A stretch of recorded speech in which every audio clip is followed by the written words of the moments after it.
आप हमेशा देखोगे, इसलिए इत्तेफाक से कुछ नहीं होता।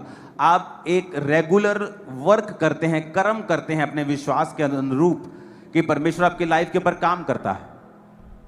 पूरे इतिहास में कहीं भी 20,000 करोड़ का सोना बोने वाला एक भी व्यक्ति नहीं था, दाऊद के अलावा।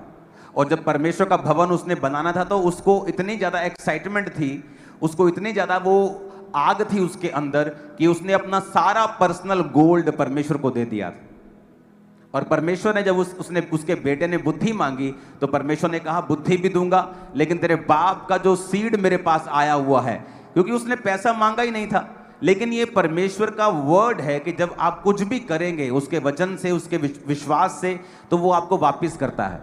तो इसलिए परमेश्वर ने कहा था जो तूने मांगा है बुद्धि, वो तो मैं तुम्हें दूंगा, ऐश्वर्य विवेक भी दूंगा, पर मैं तुझे संसार में सबसे अधिक अमीर राजा भी बनाऊंगा कि तेरे बाद भी ऐसा राजा कोई ना होगा।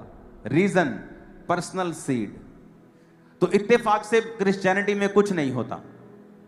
आप उस चीज के लिए काम करते हैं।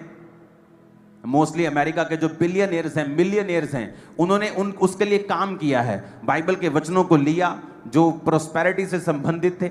उनकी कॉलिंग एज ए पास्टर नहीं है, उनकी कॉलिंग एज ए प्रेरित नहीं है, एज ए बिजनेसमैन उनकी कॉलिंग, और वो चर्चिस को सपोर्ट करते हैं। लेकिन उनकी टेस्टिमनी है कि वो परमेश्वर पे फेथ करते हैं, चर्चिस में बोते हैं, काम करते हैं, और अपने विजन के रिगार्डिंग उन्होंने कार्य किया है। जब तक आप कार्य नहीं करेंगे तब तक परमेश्वर आपको कुछ नहीं देगा। अपने आप धरती पे कुछ नहीं होगा। अपने पड़ोसी को बोलो, अपने विजन के अनुरूप कार्य कर। आज आप करेंगे, जैसी फसल आप चाहते हैं वैसा बीज आप बोएंगे। अगर आपने उन फसलों को नहीं काटा है, इसका मतलब आपके बीज अधूरे थे। अगर आपका बीज अधूरा है, फिर आप परमेश्वर को कंप्लेंट नहीं कर सकते कि परमेश्वर मेरे मन के मुताबिक मुझे फसल नहीं मिली। हमें जैसी फसल चाहिए उसके अनुसार हमें बीजों को बोना पड़ेगा। और कई बार पवित्र आत्मा हमसे बात करता है। वो हमसे बात करता है हमारे बोने के विषय में, हमारी प्रेयर के विषय में। आप कितना बोते हैं ये मतलब नहीं है। हो सकता है यहां बोने वाला व्यक्ति जो 1,000 रुपए बोता है और यहां 5 लाख बोने वाला व्यक्ति उस 1,000 रुपए से कम आशीष पाए, क्योंकि वो 5 लाख वाला व्यक्ति उसका टाइथ 15 लाख है और वो सिर्फ 5 लाख बो रहा है।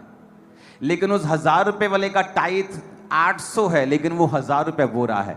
परमेश्वर की निगाह में उस 1000 वाले की वैल्यू ज्यादा है और वो ज्यादा बरकत पाएगा और वो बढ़ता भी जाएगा, फिजूल खर्ची भी नहीं होगी, शैतान को परमेश्वर डांटेगा भी। तो बात क्वांटिटी की नहीं, क्वालिटी की है कि आप